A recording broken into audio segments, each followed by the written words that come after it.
lebih 6 periode lebih 10 periodean ya.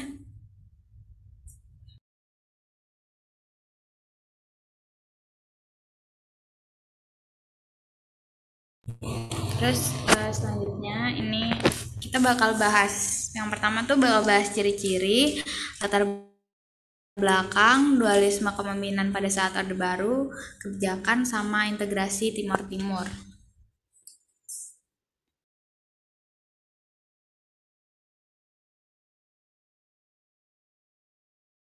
Nah, yang pertama tuh ciri-ciri Orde Baru. Yang pertama, pelaksanaan Pancasila dan Undang-Undang secara murni. Jadi tuh Pancasila dan Undang-Undang Dasar Negara Republik Indonesia itu dilaksanakan secara murni, diterapkan secara murni pada masa Orde Baru ini. Terus yang kedua, menguatnya peran negara dengan dominasi kekuatan Golkar, ABRI, dan ekonomi liberal. Jadi negara itu menguat tapi dengan didominasi kekuatan Golkar, ABRI, dan ekonomi liberal. Jadi kayak partai, terus angkatan darat, udara gitu dan lain-lain. Yang ketiga otoriter, jadi pemerintahan otoriter. Pasti udah tahu kan pemerintahan otoriter itu apa? Coba dong jawab di chat nih, apa nih pemerintahan otoriter?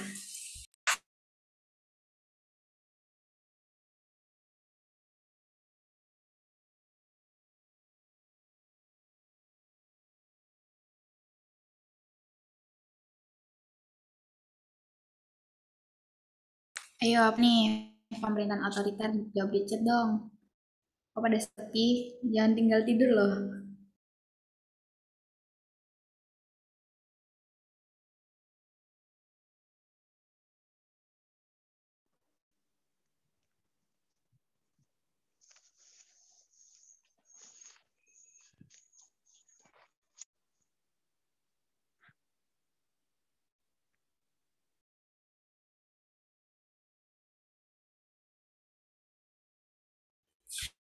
Iya benar, jadi tuh pemerintahan yang sifatnya tuh agak maksa gitu ya. Itu namanya pemerintahan otoriter, mengharuskan. Iya, sangat benar. Kekuasaannya full pemerintah. Jadi keputusan tertingginya tuh ada di tangan pemerintah tanpa memperdulikan individu-individu lain atau masyarakat gitu. Oke, lanjut.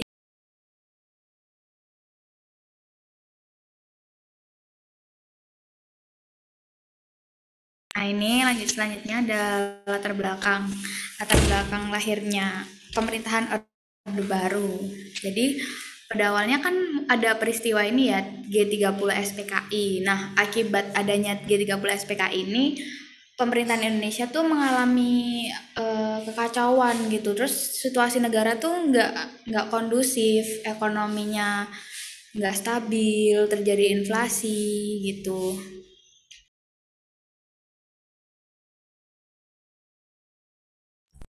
Nah, terus akibat dari peristiwa G30 SPKI ini muncullah Tritura. Pada tahu nggak Tritura itu apa? Jadi Tritura ini kepanjangan dari Tri Tuntutan Rakyat. Nah,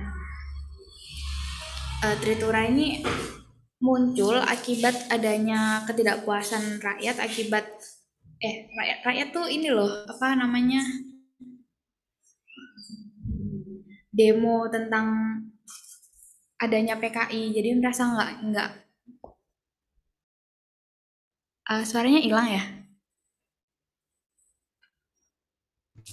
Masih masuk kok, Kak. Oh, masuk. Oke.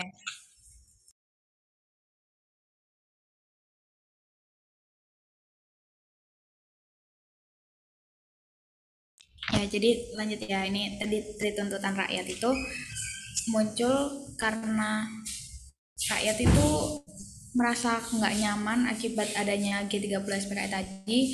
Rakyat tuh merasa kayak, aduh, aku bakal gimana nih nanti kalau tiba-tiba diculik dan lain-lain segala macam gitu. Jadi ya mereka ini melakukan tiga tuntutan gitu. Nah, apa sih isinya dari Tritura ini? Yang pertama tuh bubarkan PKI berserta ormas-ormasnya. Jadi mereka meminta buat PKI itu biar dihapuskan gitu dari Indonesia. serta organisasi yang berhubungan sama PKI. Terus kedua itu perombakan dan pembersihan unsur-unsur PKI dari Kabinet Dikora. Yang ketiga, turunkan harga kebutuhan pokok dan perbaikan ekonomi. Nah, karena tadi Indonesia itu mengalami guncangan ekonomi gitu ya, jadinya mereka minta harga itu diturunkan dan ekonomi itu segera diperbaiki gitu, biar Indonesia kembali stabil gitu.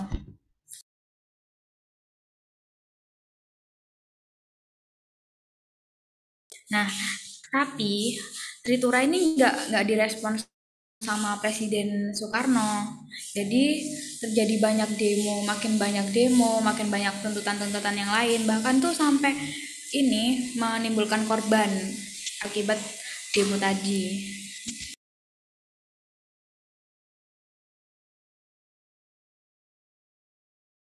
Nah, oleh karena itu ini ada Super Semar nih, di next dulu kali ya.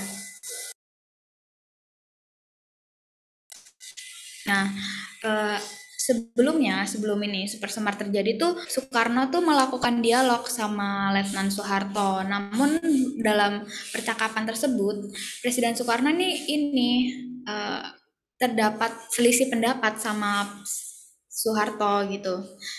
Buat membahas upaya yang mengatasi situasi tadi, mereka tuh ada selisih pendapat gitu.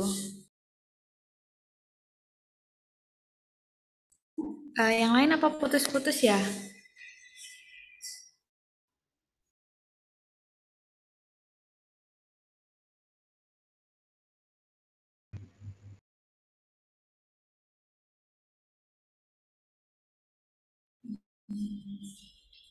Oh ya, mungkin kurang deket kali ya.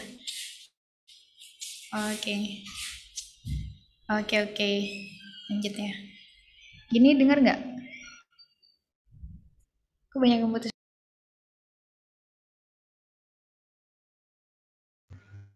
Suaranya jelas kok, Kak. Mungkin sinyalnya kali ya. Lagi hujan atau gimana? Oke, aku lanjut ya.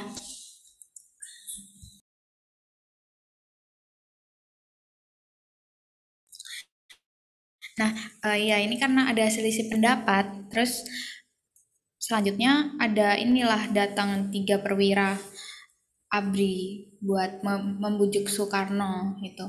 Nah, dia bilang kalau Angkatan Darat nih bakal siap mengatasi situasi yang sedang terjadi saat ini buat memperbaiki situasi dan lain-lain gitu. Akhirnya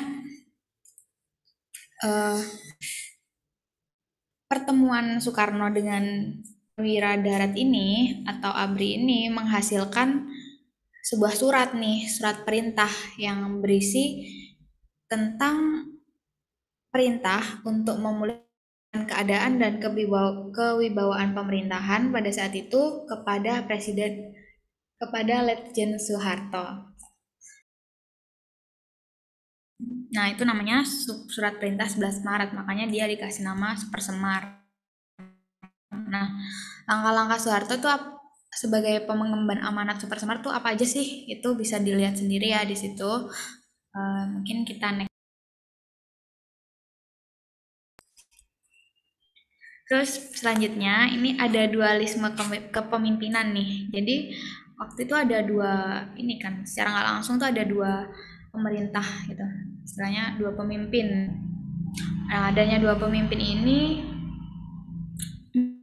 dengan kewenangan yang sama sebagai kepala pemerintah, yaitu Soekarno yang menjabat sebagai presiden dan Soeharto yang menjadi pengemban surat perintah 11 Maret. Nah, adanya dualisme pemerintahan itu ditunjukkan dengan peraturan-peraturan yang muncul, yaitu yang pertama, awalnya kan MPRS nih mencabut ketetapan nomor 3, yaitu yang berisi pengangkatan Soeharto sebagai presiden seumur hidup. Soeharto maksudnya. Itu tipu guys, maaf. Pengangkatan Soeharto sebagai presiden seumur hidup, terus tiba-tiba dia mengeluarkan nih, habis mencabut ketetapan yang tadi dia mengeluarkan lagi nih peraturan peraturan ke-13 apabila presiden berhalangan kedudukannya digantikan oleh pemegang mandat Super Semar yaitu Soeharto gitu. Terus Yang selanjutnya dia keluarin lagi deh peraturan. MPRS nih bakal menugasi pengemban mandat Super Semar membentuk kabinet Ampera untuk menciptakan stabilitas ekonomi dan politik, dan dengan mengeluarkan program catur karya.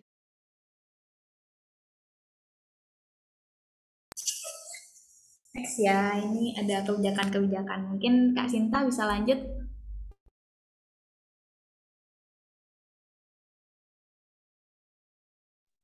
Oke, kita bakal bahas kebijakan-kebijakan pada masa Orde Baru.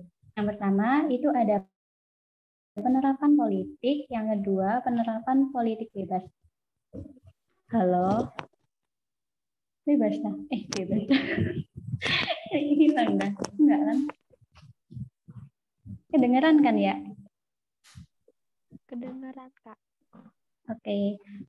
Jadi kebijakannya pada masa Orde Baru itu Soeharto itu pengen kayak menstabilkan keadaan politik, ekonomi, semuanya lah pokoknya dengan menerapkan politik bebas aktif, politik, terus penerapan dui fungsi ABRI, terus Soeharto itu juga merehabilitasi ekonomi, terus membuat kebijakan pembangunan. Next, Kak. Oke, yang pertama politik bebas aktif. Nah, yang pada masa pemerintahan Soeharto, jadi kan dulu kan Indonesia itu sempat berselisih ya kan ya sama Malaysia. Nah, pada masa pemerintahan Soeharto itu mengakhiri kontroversi dengan Malaysia. Indonesia itu kembali menjadi anggota PBB. Nah, yang ketiga, Indonesia itu turut memprakarsai pembentukan ASEAN. Lanjut, Kak. Nah, Soeharto juga menstabilkan politik dalam negerinya juga. Yang pertama, Soeharto itu melakukan kebijakan fusi partai.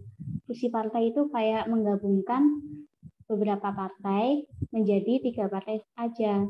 Ada yang tersisa di Indonesia itu ada partai PP, PDI, sama Golkar.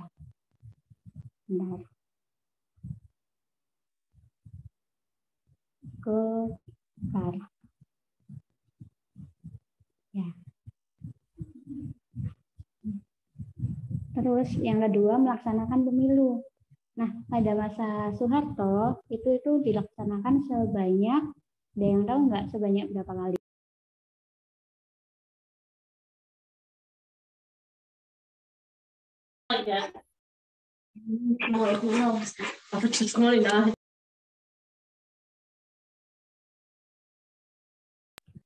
Nah, pemilu pada masa pemerintahan Soeharto dilaksanakan 6 kali nih, benar katanya Edward. Pada tahun 1971, 77, 62, 67, 92, dan 97. Ini suaranya masih pelan nggak?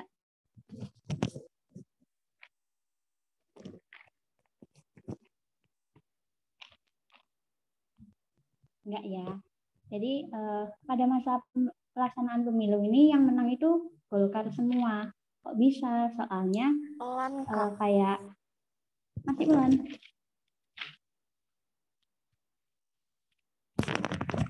Oke, masih pelan.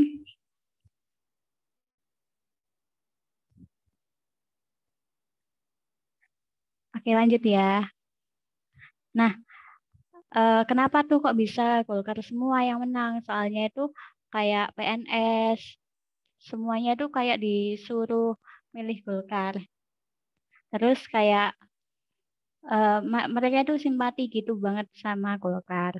Nah, yang ketiga yaitu menyeragamkan ideologis. Jadi kan dulu kan sempat nih ada G30 SPKI.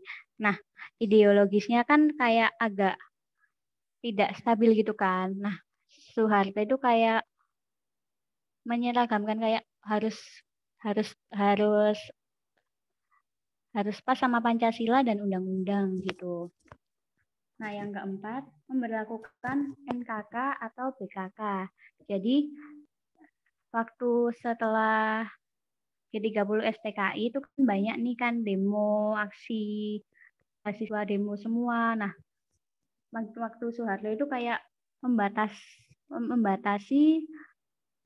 membatasi mahasiswa untuk demo.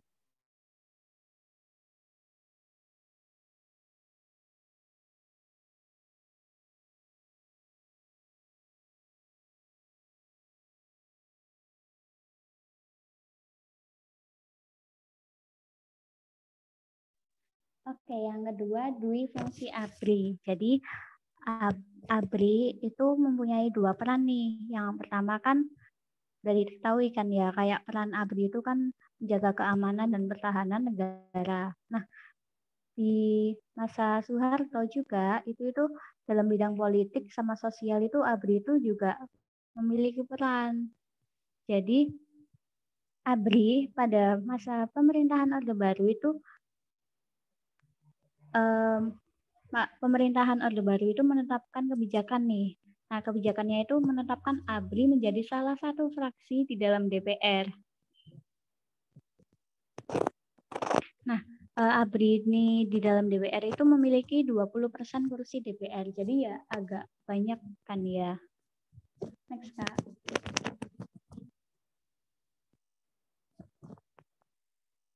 Nah, rehabilitas ekonomi. Jadi waktu itu kan Indonesia itu mengalami inflasi kan ya. Tidak, Indonesia itu ekonominya itu tidak stabil banget. Jadi langkah-langkah Soeharto sebagai presiden itu yang pertama itu menanggulangan masalah utang piutang. Jadi Soeharto itu mengirim diplomasi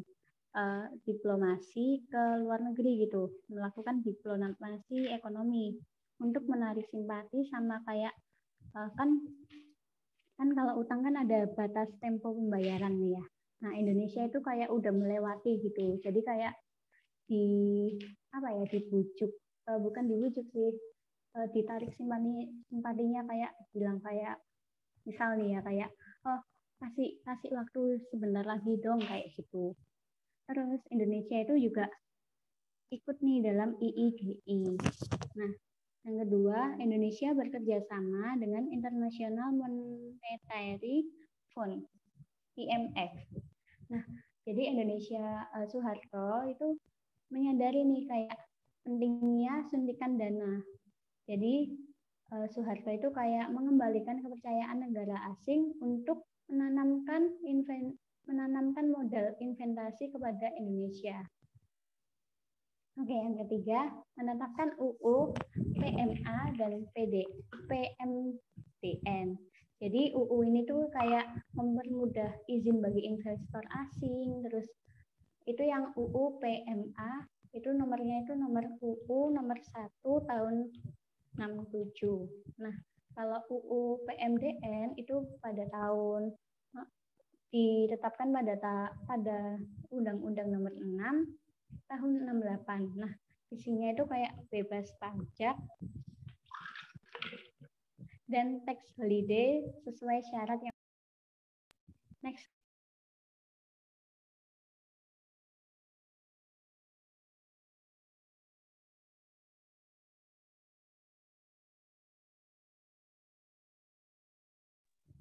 Oke, yang ke berapa ini? Yang ketiga ya. Itu ada kebijakan pembangunan.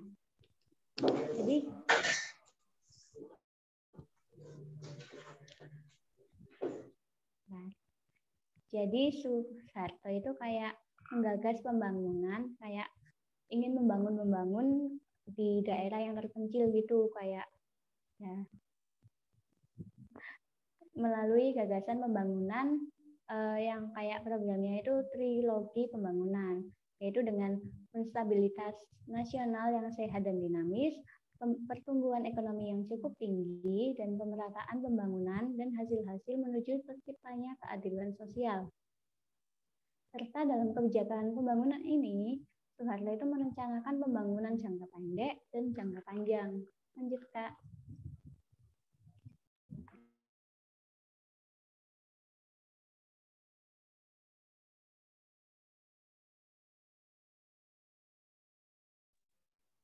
Nah, ada nih pelita pertanian. Tahu kan pelita? Ada yang tahu nggak kepanjangan pelita?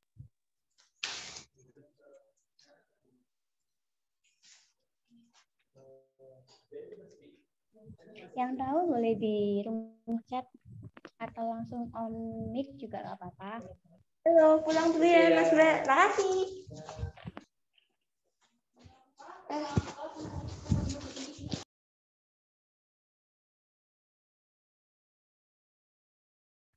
Iya, benar banget. Pelita itu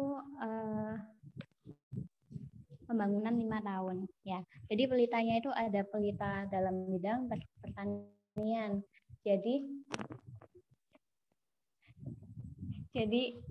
Soeharto itu mensubsidi kayak mengenalkan benih padi kepada masyarakat Indonesia.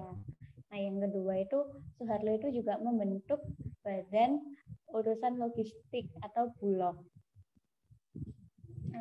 Selanjutnya Soeharto itu juga membentuk program bimbingan massal. Nah, selanjutnya juga Soeharto itu menerapkan program pasca usaha tani. Jadi itu dalam program pasca panca usaha tani itu ada panca kan. Panca berarti 5. Ada 5 nih. Yang pertama ada pemilihan bibit unggul, pengolahan tanah yang baik, pemupukan, irigasi, dan pemberantasan hama. Nah, selanjutnya kalau kan pas panca usaha tani ini udah berhasil nih ya kan. Nah, Soeharto itu kayak mengembangkan lagi menjadi program Sabta Usaha Tani yang isinya ada 7 kegiatan.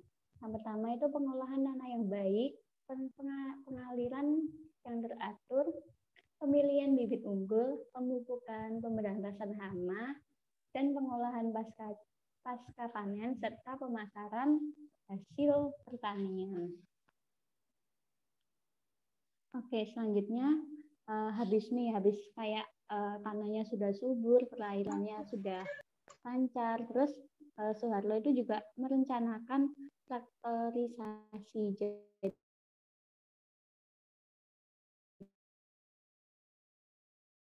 Jadi menghibahkan traktor kepada petani di Indonesia. Nah, selanjutnya bentar.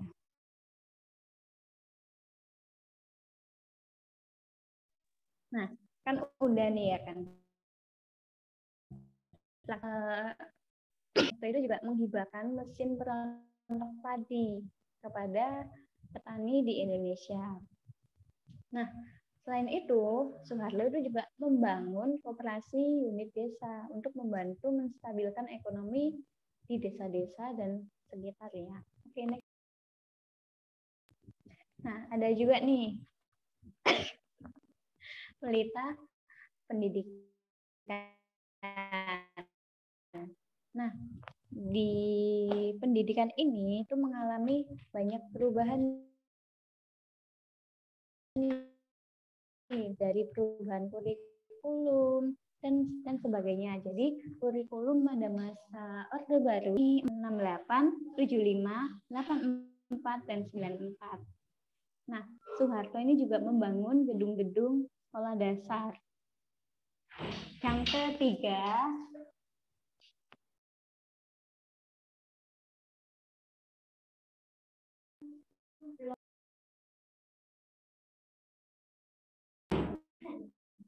ketiga, itu meningkatkan jumlah guru. Yang keempat, ada nih kayak program wajib belajar. Jadi kayak anak-anak yang usianya 7-12 tahun itu wajib menempuh pendidikan dasar selama 6 tahun. Nah, selanjutnya ada nih juga program Gerakan Nasional Orang Tua Asuh. Nah, dalam program ini itu kayak pemerintah itu mengusahakan mengakomodasi anak-anak yang kurang mampu berkebutuhan khusus sama bertempat tinggal di daerah terpencil untuk memperoleh pendidikan. Jadi kayak istilahnya kayak beasiswa dan sebagainya. Oke, lanjut next Kak.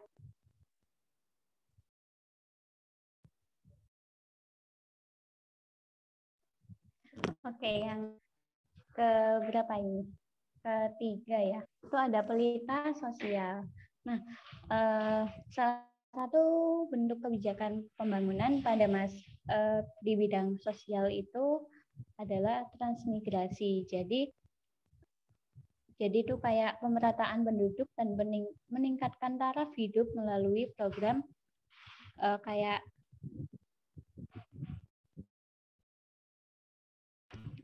memindahkan suatu kelompok yang bertempat tinggal di padat penduduk ke kurang penduduk. Maksudnya kayak terus yang keempat itu ada pelita kesehatan. Jadi pada bidang kesehatan, pembangunan Orde Baru itu mengimplementasikan pada program KB, keluarga berencana, dan kesehatan masyarakat seperti mengembangkan kembali puskesmas, terus pembentukan posyandu, dan sebagainya. Oke, selanjutnya bakal dijelasin.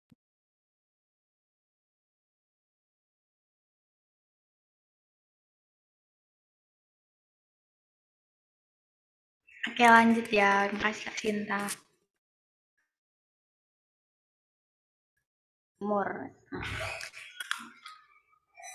integrasi Timur ini muncul akibat adanya revolusi bunga yang terjadi. Nah, revolusi bunga ini atau apa?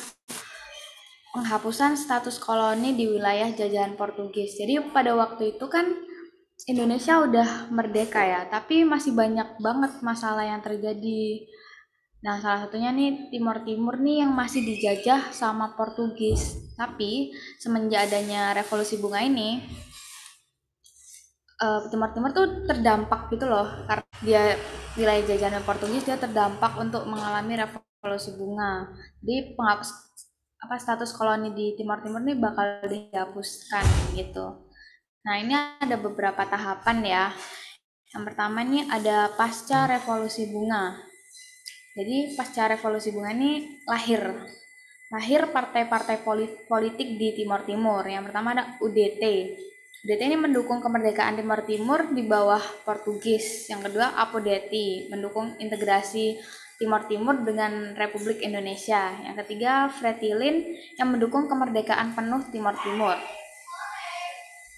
Terus selanjutnya ada terjadi konflik Timur. Nah, pada saat itu terjadi pembicaraan antara Portugis dan Indonesia bahwa Indonesia tuh memberi pernyataan gitu. Indonesia memberi pernyataan, Soeharto bilang kalau kita tuh terserah sebenarnya kalau Timur ini mau gabung Indonesia ya udah Timur harus bergabung jadi bagian wilayah Republik Indonesia gitu. Tapi kalau nggak mau ya udah nggak apa-apa gitu. Terus selanjutnya pernyataan tersebut tuh direspon sama Portugis.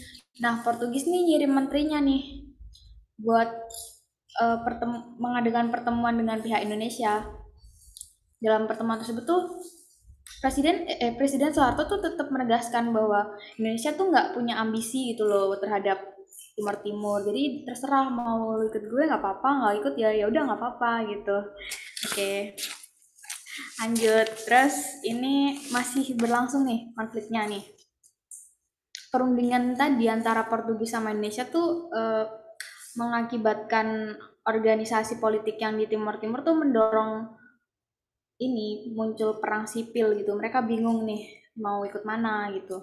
Terus akhirnya pada tanggal 28 November ini Fretilin ini memproklamasikan kemerdekaan Timur. Namun proklamasi kemerdekaan itu nggak diakui dunia internasional gitu.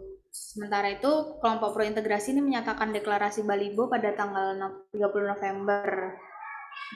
Deklarasi Balibo ini menyatakan bahwa Timur merupakan bagian dari Republik Indonesia. Tapi ini masih berlanjut lagi.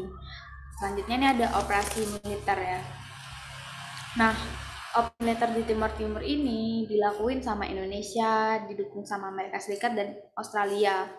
Kenapa mereka melakukan operasi militer karena waktu itu tuh terjadi persebaran komunisme gitu di Asia dan mereka tuh mau mencegah hal tersebut supaya komunisme ini nggak muncul di Asia Tenggara gitu. Indonesia juga khawatir kalau apa Timur Timur tuh bakal nyebarin komunisme ke Indonesia, kan deket tuh ya. Jadi oleh karena itu dilakukan operasi militer gitu.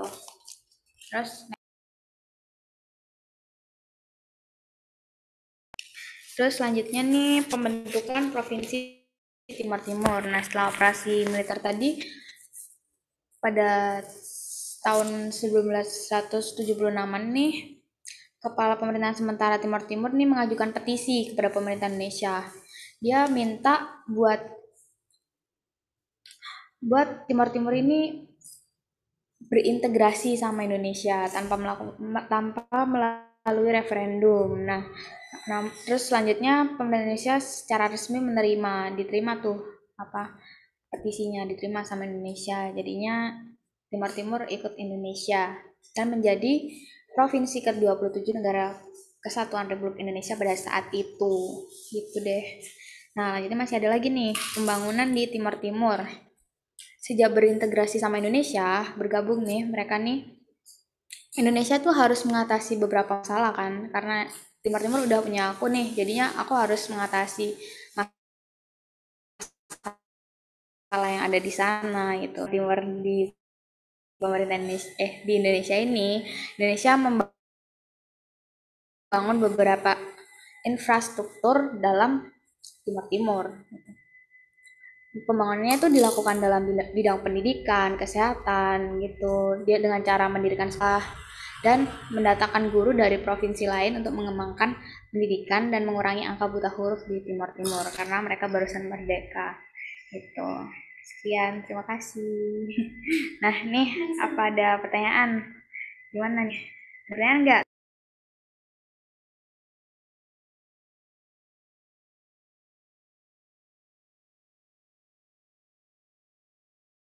Ada pertanyaan nggak nih teman-teman? Gimana materinya hari ini?